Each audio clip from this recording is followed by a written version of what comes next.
I'm Cindy Kelly, Atomic Heritage Foundation, and today is Wednesday, March 20th, 2013. And what I'd like to do is first have you introduce yourself, tell me your name, and spell it. Sure. Well, my name is William F. Schneller, and it's William F. Schneller. Terrific. You did very well.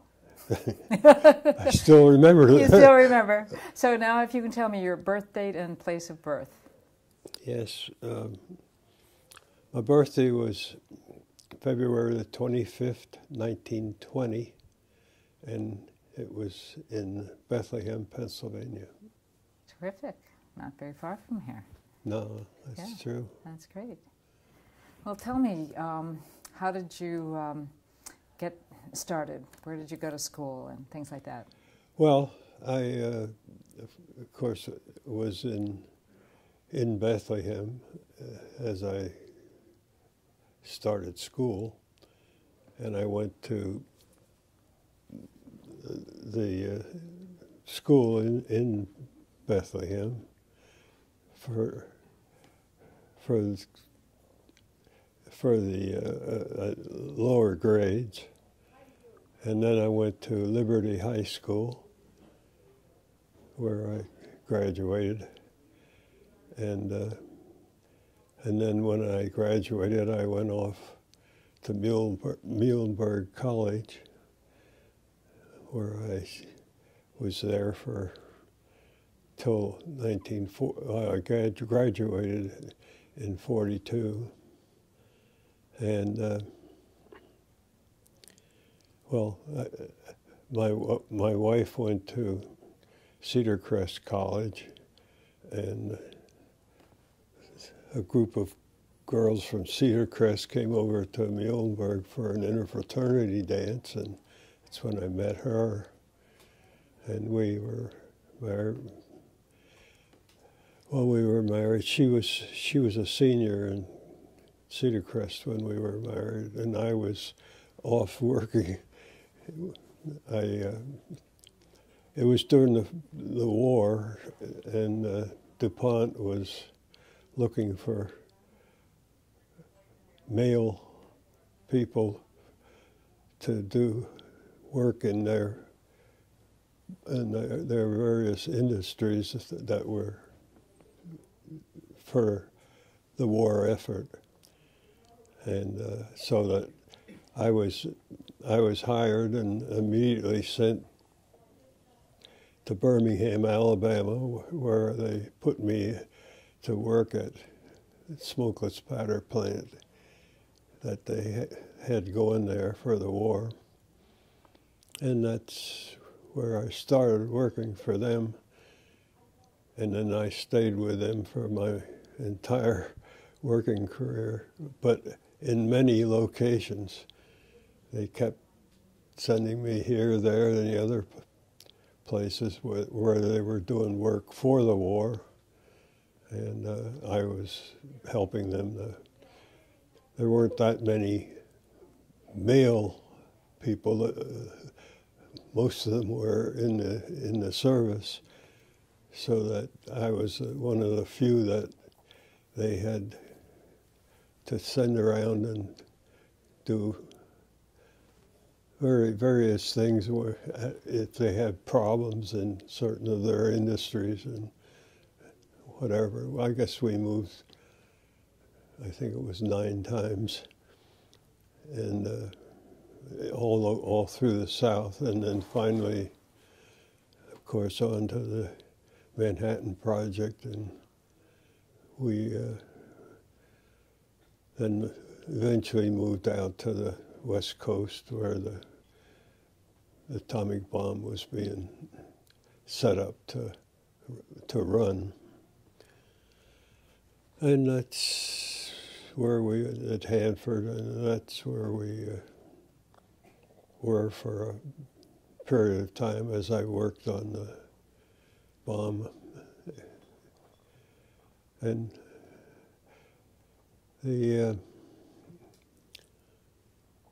This was a big fruit area. They had orchards as far as you could see, wonderful fruit. Big sign, don't eat any of this fruit, it's radioactive, because of the nearness of the atomic plant there. And that was eventually why I was moved back to New Jersey, and then I stayed with them till I retired. Okay, that's a great overview. Tell me a little bit more about what did you major in college? In chemistry. And how did you get interested in becoming a chemist? Well, my father was a educated chemist, and that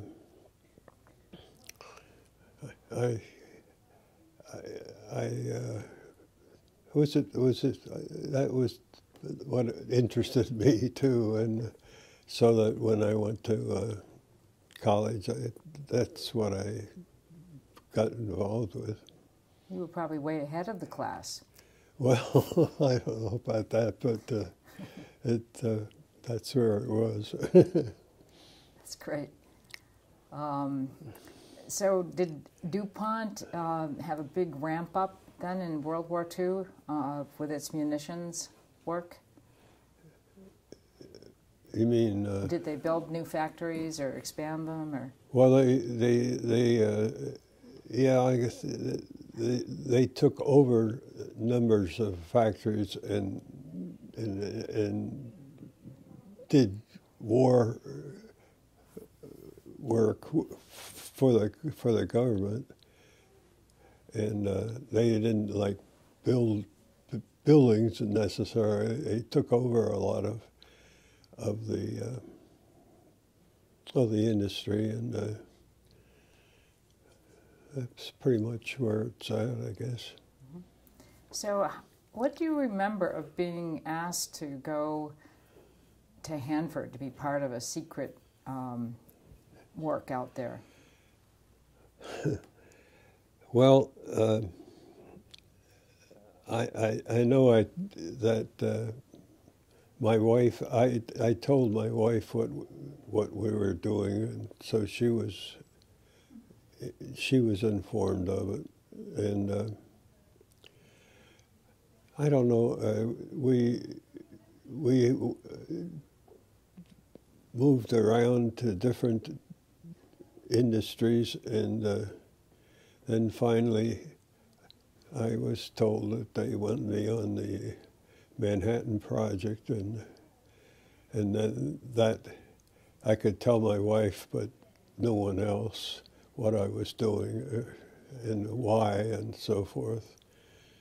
What did you know? I'm curious. What did they tell you that you were doing? Well, I knew that we were attempting to build an atomic bomb, and the procedure had to be finalized before we started making this thing, because it would be quite a undertaking, and we were told that if we didn't, that there were other countries in Europe that were saying that they were going to be building this atomic bomb, and that we had better get this thing going, because if we could get it working and they would know about it, then that would block them from, because they'd be afraid we'd catch them before they caught us with a thing like that. And I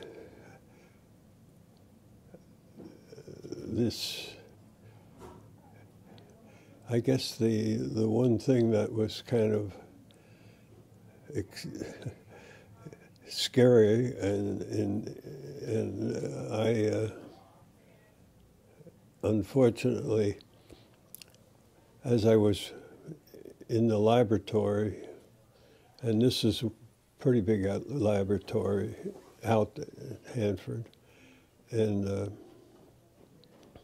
I was working on an experiment in this area, and I had it. It was a big table. There were a number of chemists that were working at the same time doing various tests and so forth. And I was having a radioactive solution that needed to be boiled for just a certain length of time, and then I was to take a sample out of that, and that would be continued later on some part of the program. And I had it all set up, and there was another chemist alongside of me, but at a distance and doing his own work. And I had a bulb, a rubber bulb, and a pipette, and at a certain length of time, and which was this was boiling, and at a certain length of time, I was to take a sample out of there and put it in another place, and then later that would be worked, continued. And I had this, and at the exact time that I was supposed to take this sample out, and so many cc's, and I had put the pipette in the boiling mixture, and I reached over here to get this bulb that I had set there, and well, the person that was working over here had picked this thing up and was using it, and here I had no way of getting a sample out of this boiling mixture. So I took the pipette and I sucked it up. It's the only way I could do that. And when I sucked it up into the pipette and had so many cc's or whatever it was, I don't know, I got a hiccup or did something, and I had a big mouthful of radioactive material, and well, I quickly spit it out, but I had a mouthful that I had swallowed half of it, and the rest I spit out, and that was down here somewhere. And so I quickly went to the medical area, and they had a big medical setup there, and told them what happened, that I had swallowed a pretty good size amount of radioactive material. And they said, well, that's unfortunate, because there's no way we know of to remove it from your insides. It's all spread out, and we don't know what effect that'll have on you, but it won't be good, and we're going to send you home and stay there for 2 weeks, and then see what's going on. So I went home, and well, of course, I had to tell my wife, because each morning I'd wake up and try to see if there's any problems, and luckily I didn't feel any problems with it. So I called them, and they said, well, we're certainly glad to hear that, but we're somewhat surprised, but you better come back to work, and so you'll be close to us, and we'll see how things go, which I did. And they said, well, it surprised them. They thought it would be more serious, and I continued to work, and that was about it. Then later they sent me home, and that is back to New Jersey, and I continued to work with DuPont until I retired. And they took good care of you all those years. Yes, they did. Yes, and we moved all over the South and could see what's happening all over there. It was kind of interesting, and the type of work that I was doing. So that was pretty much it. So did anyone ever X-ray you and see if they were radioactive? Oh, they did all kinds of tests on me, and they said that nothing they could do, but we'll have to just see what happens as time goes on. And well, as time goes on, I'm still here. It's wonderful. That's great. Wow. So that was kind of the story of my life during those years. And then I retired eventually, and came here. All right. Now let's see. In the newspaper report, it said you and your wife drove across the country. Is that right? Tell us about that. Well, I wanted a car when we got out there. I wanted a car to use to go to the store or do whatever I wanted to do. And in those days, they stopped making cars and everything. You couldn't buy cars and all that kind. And we had to actually buy a used car, because there were no new ones available to me. And instead of flying out there, I said I wanted a car when I got out there, so I had this car, and I said it's in good shape. I want to drive out there and then I'll have a car when I get there. And we did drive out, and my wife and I, and well, it was interesting because although we had tickets to buy gasoline, most stations, when you drive into them, they were either just about out of gas or didn't have any gas stations. And we, a number of times, were lucky to have enough gas to get to the next station down the highway somewhere. And we picked our way back picked our way all the way out to the Hanford area, and then we had a car. So what was the name of the car? It was It was a Terraplane, which was, I forgot, I think Dodge people made it, or at least that company. Terraplane, it was, they had them for a certain period of time, then they stopped making them. And we had that. It was okay. Remember what color it was? It was black. And four-door, or?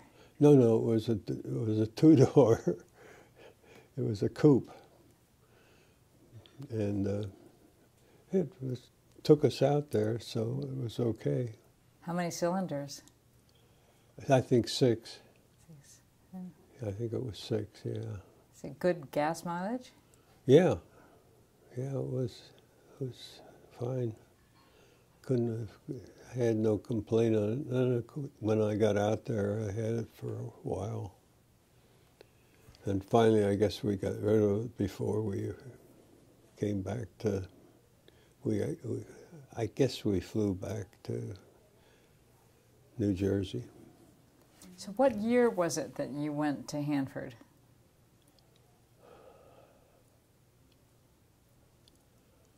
Gosh, I'm not sure.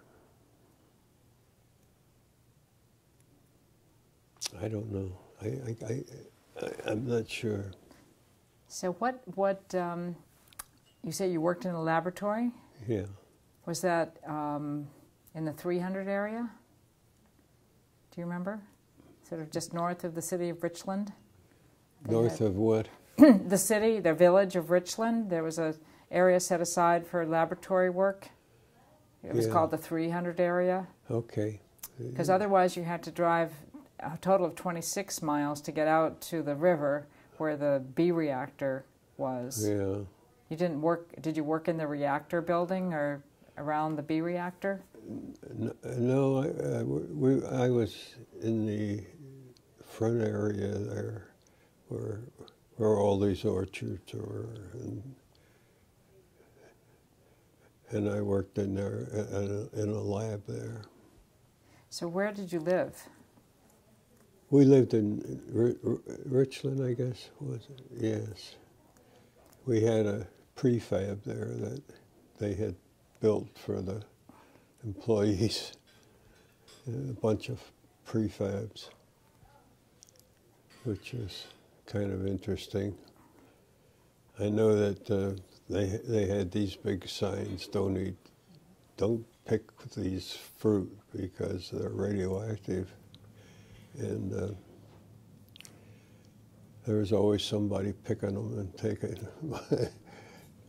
I know the one time, even though my wife knew all about that, don't take the fruit, there was a neighbor that she had met, because everybody was new around there, and she met this person, and they had stores in Richland area there that they would import fruit from the east somewhere, and they'd sell that, and she knew, my wife knew that, and of course didn't do any picking of fruit or anything, but she would buy the similar fruit in one of these stores. And so I came home from work one day, and she had a nice bowl of fruit, and I said, "Well, you didn't pick that, did you?" And, no. She met a neighbor that lived just down in one or two houses, and the neighbor had a big group thing of this fruit, and I said, "Well, did you ask where she got it?" And then my wife said, "Well, no, everybody knows you don't pick the fruit." And so I did a little checking, and actually that was fruit that was picked, and she had eaten one of these, and when I thought, my God, that's all we need, but she didn't. Well, we told the doctor that we were going to there, and he kept his eye on her and didn't hurt her actually. But we got rid of that fruit. So that was one sort of a interesting thing that happened. So was that before or after you drank the radioactive solution? that was before. And, so you're quite a couple. yeah. Radioactive pair. There was one other interesting story, if you want to hear about it. When I went to first down south, and I was working at a smokeless powder plant of DuPont, and there were a number of girl chemists there because it's during the war and there were very few male available. And what you do is, this smokeless powder plant was a great big thing, and we were running numbers of programs in it, making smokeless powder for the government. And there was these quite a few women chemists, and there was only one other male chemist that was there, and then I came. And what you'd do, you'd get samples from the plant at the various stages of their different programs that they were running at the time, and you'd run them and if they met the prescribed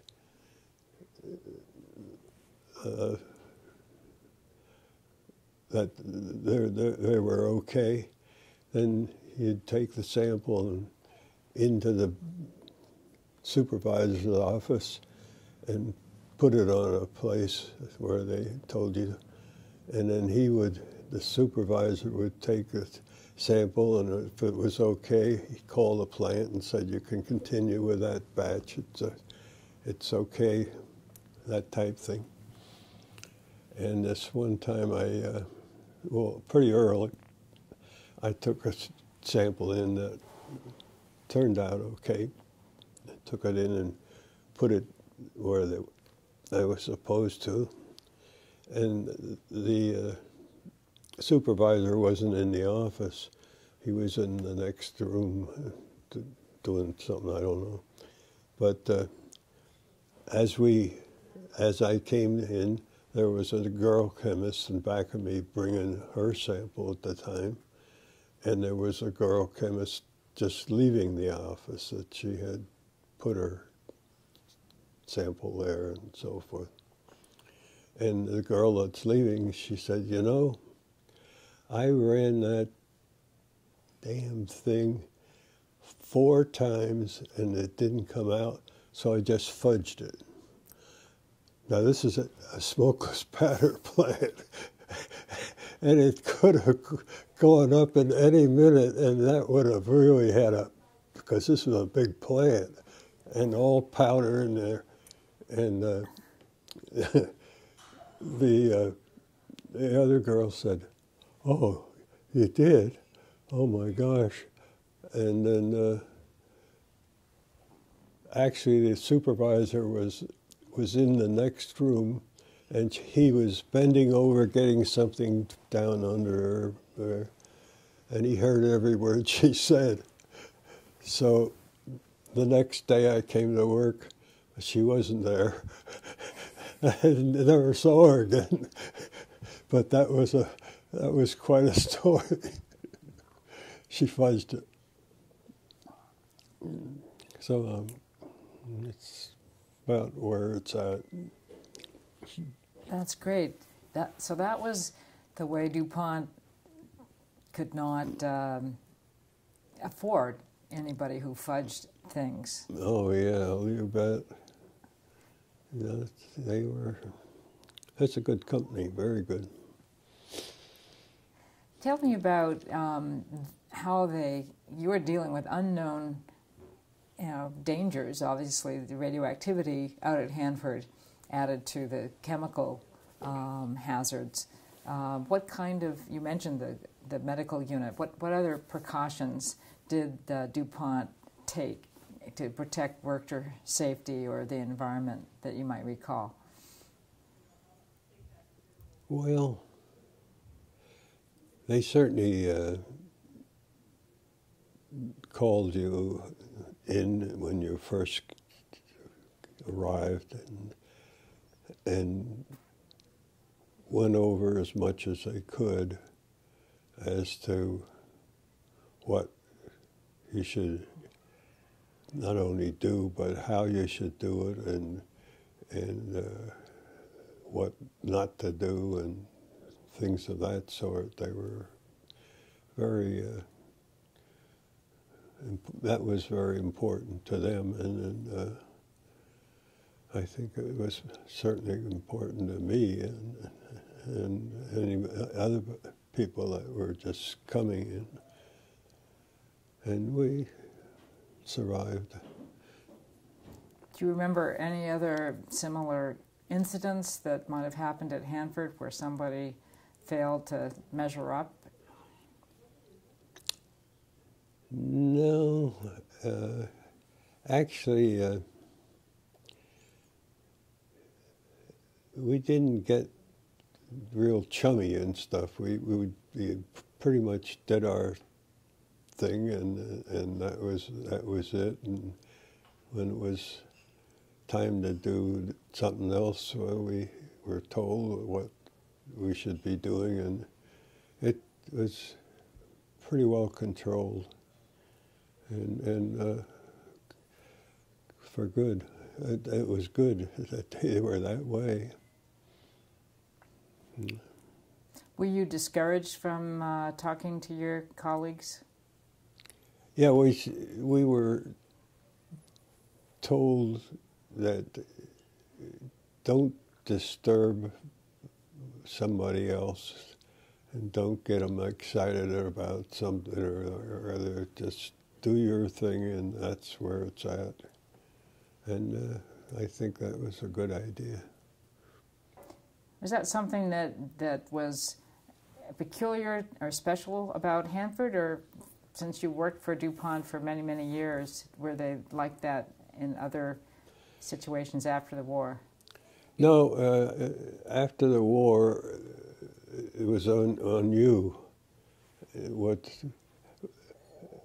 was any number of things that needed to be improved or in various plants. And for instance, I'd hear that they want well, it's hard to remember really, but things that needed to be done in different other plants, and they needed an extra person because, again, the war effort, and there were not that many people that they could switch around from here to there to the other. This plant was doing something that needed to be improved upon, and I'd be maybe sent there to work as an extra person there in their procedure, whatever they're making. And we'd work for a period of time, and then somebody in another plant over here somewhere needs somebody else to go there. So we kept, my wife was going crazy with all this moving, but that was it. So when you were at Hanford, did you and your wife have any children? No, we didn't have any out there, no. So was your wife also working? No. She was my wife at there. And she was educated as a school teacher, but she didn't get a chance to do much along those lines because we kept moving so many times, and she wouldn't be close to so that she was pretty much my wife. Well, that's a big role. Well, That's a very important role. Well, I certainly agree. And right now she's in medical, and that bothers me very much because I miss her. I'm sure. That's what, 70-some years? Well, close to it. I think it was like 68 or 69. I forget. So it's a century, 70. Wow. So did you have people talk about the termination winds? All these, winds blowing down from Canada that pick up a lot of dust and get into your clothes and your house. Did you remember the discomfort of the winds and the dust? I don't recall. The winds didn't come up that I remember. But well, it was interesting, and it was where it was, and we did get around to see the country because we had been all over the South, and then we drove out to the West Coast, so that we went through a number of states as we got out there. And then we were in the West Coast and saw what that was like, pretty much. When it was during the war, were you able to use your car and take trips to, say, Mount Rainier or nearby places? Not really. It was mainly we used it to go to the stores and stuff for our own meals and things. But we didn't take any side trips. So did you ever, do you shop mostly in Richland, or do you go to Pasco or Kennewick? Do you remember those places? Well, I know about them, yes, and we did drive around a little bit like that, but we were pretty much there and did the local stores and stuff, and it was well, I guess that's it. So did you work 5 days a week, 6 days a week? Do you remember? 6 days, yes. We were off Sundays. Yeah, 6 days. And regular daytime shift? Did you have? Yeah. Were there others that worked at night, or just? Well, there may have been, but most of the people that I was aware of were there at each day, and we would do our thing each day, and that would be it. So do you remember how you got back and forth from your house to your laboratory? They had transportation that they would come and pick you up and take you, of course, as well as other people that would be close by. They'd pick you up every morning. So do you remember, was it a bus?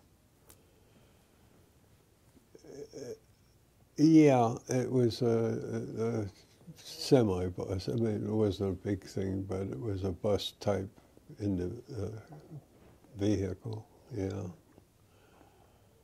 And So it was kind of a short trip out there, half an hour, or? it would be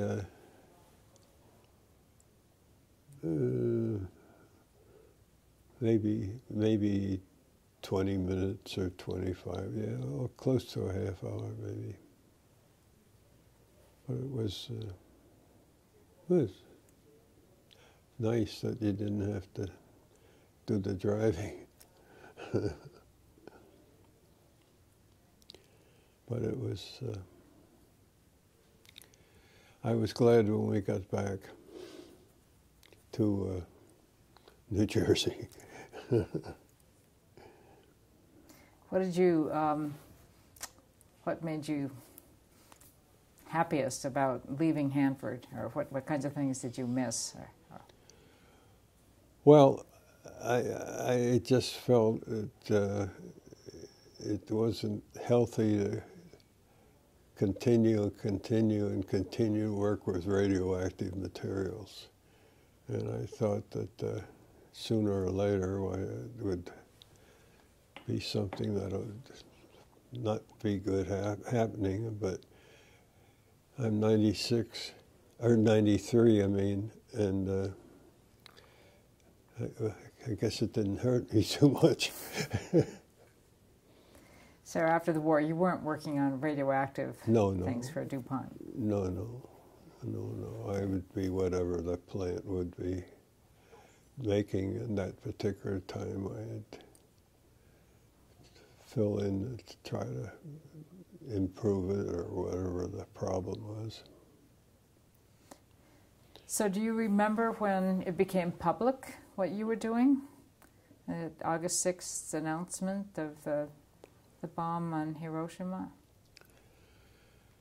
Well, of course, when I heard about it, I quick contacted my wife, because she was very wondering all this time what's going on, and I couldn't tell her to a point, but she was happy to hear. And we, of course, wanted to have this bomb ready to keep it. There's several countries supposedly were working on a bomb too, and we didn't want that to be dropped over here in this country. And we knew that when we'd have this ready and we could say we had it, then that would faze them, because they'd think if they try to drop on us, we'd retaliate and whatever. So, well, that's about where it was. So, how soon after the end of the war were you able to leave Hanford, did you? Well, when we felt that we had the bomb ready if we needed to use it. And I don't know how, once it was announced that through the Manhattan Project, I guess, we felt safer, because they knew we had it, and if they would try to drop it on us, we'd retaliate as soon as possible, and they didn't want that either. So I think that was like a stalemate.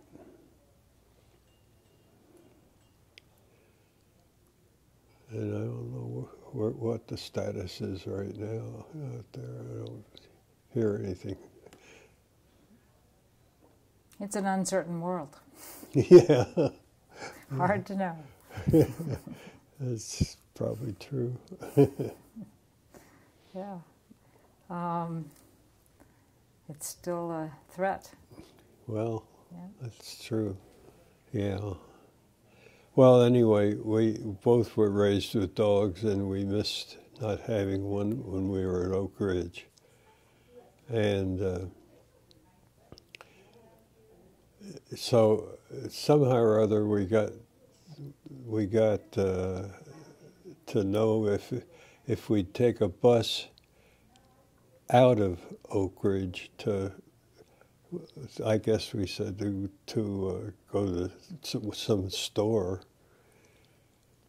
We knew where we could get a dog, but then we had a problem of bringing it back into Oak Ridge. So we devised the fact that when we'd get on this bus to come back, that she would be putting it, this was just a little baby dog, putting it under her dress, and they didn't look that close at her, and so that we got on the bus, and then when we got back into Oak Ridge, she had to still keep it under her dress.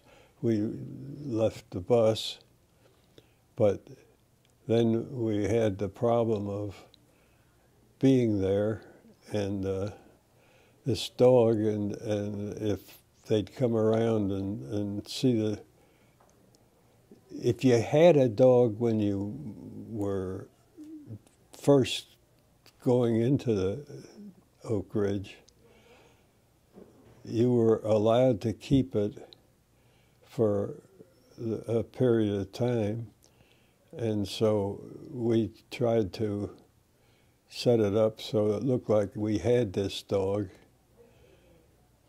and that we wanted to keep it. And I guess that's pretty much where they knew we had it, and then that we took good care of it and didn't bother anybody, and well, we had a dog.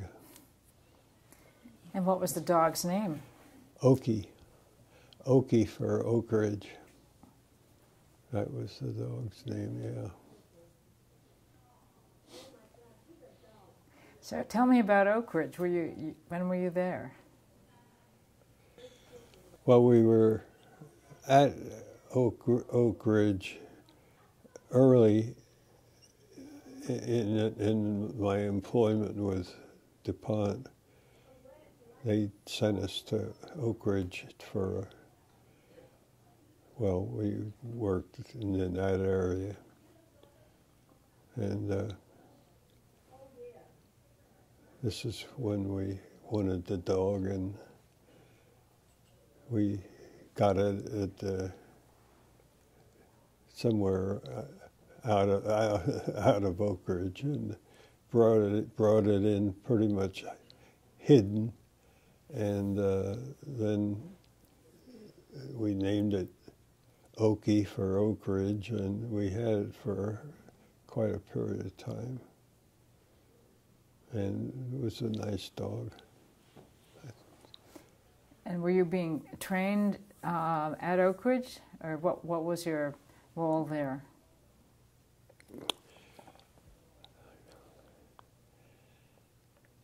Well, I think they had a plant there close by, and I was working at that. I'm trying to figure out what we were working on. It was something for the war effort, but I don't remember exactly what it was anymore. We moved around so many times. And each time it was because they either were having some difficulty with what they were doing, or they would want to start anew this, that, or other. I remember one thing that they wanted, DuPont was supplying automotive finishes when they were still building automobiles, but they wanted to have this new situation ready, and somebody got the idea that they would like to spray the car with automotive powder, that is basically paint powder, and then they would move the car into the oven, and then this would melt out, and they'd have a shiny, nice, supposedly nice car. But we're having quite a bit of trouble with their experiments. That was going on while, even though they weren't building a car right then, but they wanted to have it ready when the time came. And I know I was sent there, and we did a lot of experimenting on panels and things. And finally we had a pretty good way of doing this. And General Motors was building a big plant in Texas where they heard about this, and they wanted to use that as when they were doing their work on redoing cars, or eventually when they were making cars again, they'd like to do that type of a paint job. And I was doing a lot of work in the lab with big panels and so forth, and then finally they were going to set it up in this plant, how to do that.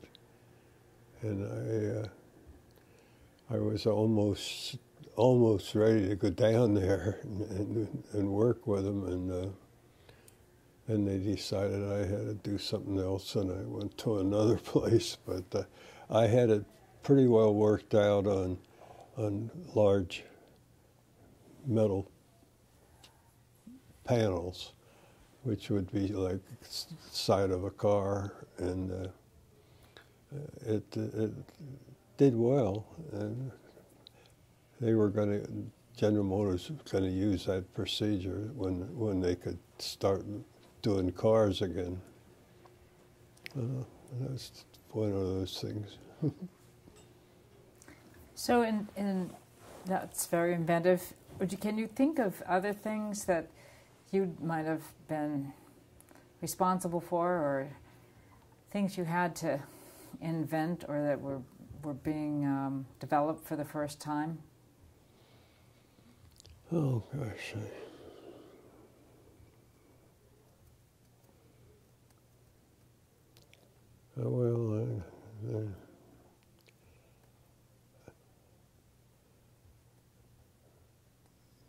I know that I worked on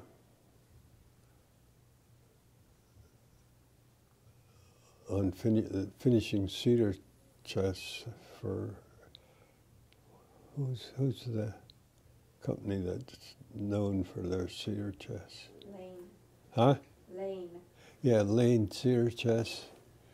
I worked at Lane's for quite a while to improve on their finishes on cedar chests, and they were making those by the, I won't say hundreds, but a lot. They had some problems with the finishes on some of them, and I know I worked on improving on the finishes for them, for Lane cedar chests. That was something. That was really very different from what your role was at Hanford. Oh yes. Yeah. Well, as I moved around, and as they had a problem here or a problem there or something, it would all be different things, and I'd be on there for a very short period of time, and then somebody would be screaming that they were having trouble over this place, and they'd move me over there. And as I say, we moved something like 9 times, and my wife was going crazy. But that was what we were doing. So you're kind of a troubleshooter. Yeah, that's about it. That's great. Okie dokie, that's about where it's, that I can recall anyway. So looking back, are you proud of the work that you did for the country in World War II? Yes, I think I am, and it was mostly important work for the time being, and so it's something I got involved with, and I was with a good company, and that's what I always felt I could fall back on, because they were a wonderful company to work for.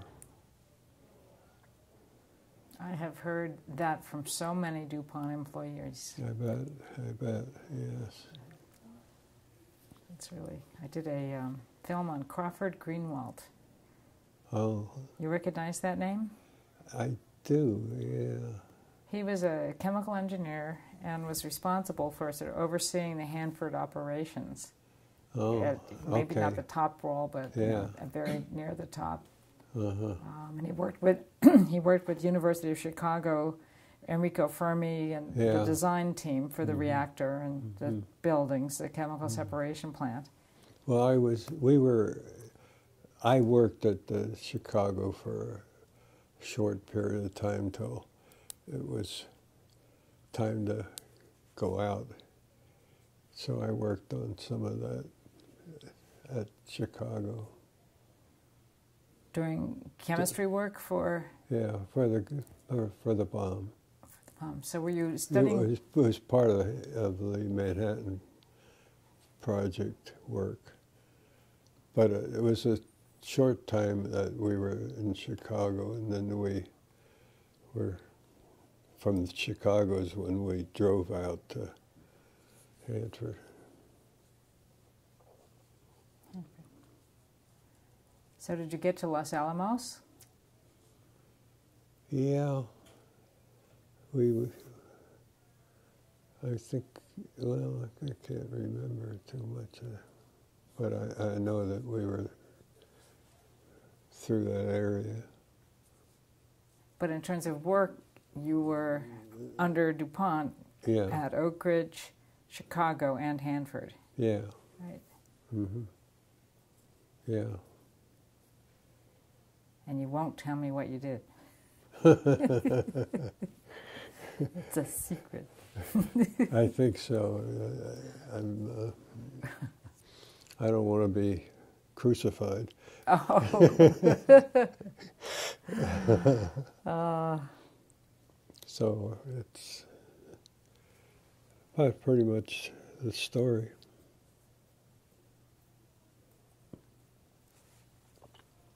So what about the life of a chemist? Well, actually, it's been a long time that I've worked for DuPont, and I would certainly, if I had to or wanted to or could do, I would pick being a chemist for DuPont again, because they are a wonderful company. That's great. That's great. All righty. Good. Well, thank you very much. This was a wonderful interview. It's confusing at times, I know, but that. Well, it gives people the idea that you were sent here and sent there and did this and did that and. The thing is, we moved so many times, and it was for so many different reasons that when you after all these years, it's hard to remember what was the main reason that they put me there for, 6 months or whatever it was.